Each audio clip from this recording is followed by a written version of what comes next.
本影片將示範如何透過稅務代表網站填報個別人士報稅表的利得稅部分。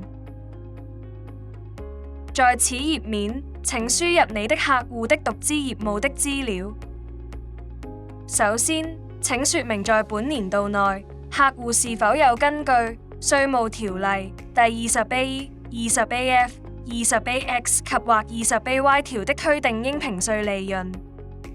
如客戶在本年度內有推定應評稅利潤，請輸入推定應評稅利潤的資料，例如非居港者、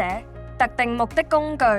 基金及特定目的實體的名稱及地址、推定應評稅利潤總額，並附上列明如何計算推定應評稅利潤總額的計算表。你可以點擊瀏覽按鈕以上傳附件，然後輸入客戶的獨資業務的資料，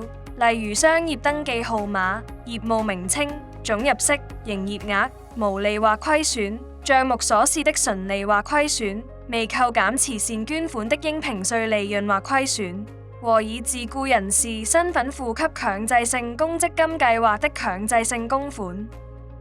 請就每個於評稅基期內總入息超過200萬元的業務提供證明文件，包括財務報表或業務帳目。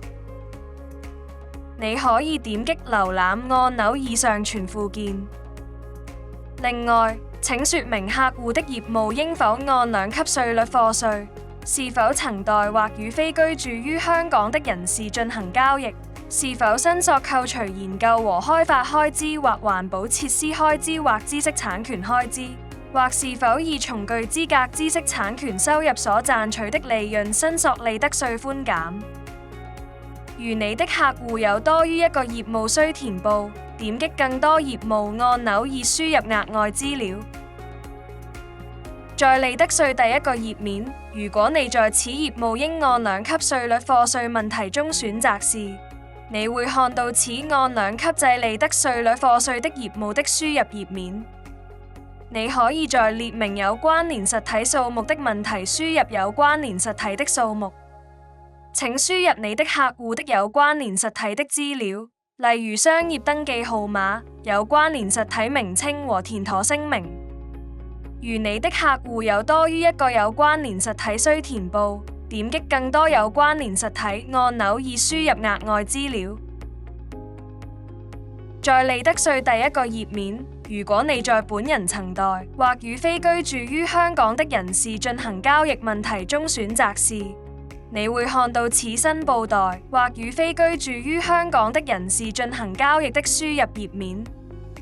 就每一個業務，請說明你的客戶是否曾以代理人身份代非居住於香港的人士收取在香港產生或得自香港的行業或業務收入，或客戶是否曾支付費用給非居住於香港的人士，作為該人士全部或部分在香港提供的專業服務費，不論該費用是已支付或應累算。另外，請輸入所支付或應累算的全部費用。在利得稅第一個頁面，如果你在本人申索扣除研究和開發開支，或環保設施開支，或知識產權開支問題中選擇是，你會看到此申索扣除研究和開發開支，或環保設施開支，或知識產權開支的輸入頁面。請輸入申索扣除研究和開發開支，或環保裝置開支，或環保機械開支，或環保車輛開支和根據《稅務條例》第16以及或16A 條的知識產權開支。相關部分將會展開以供你輸入所需資料。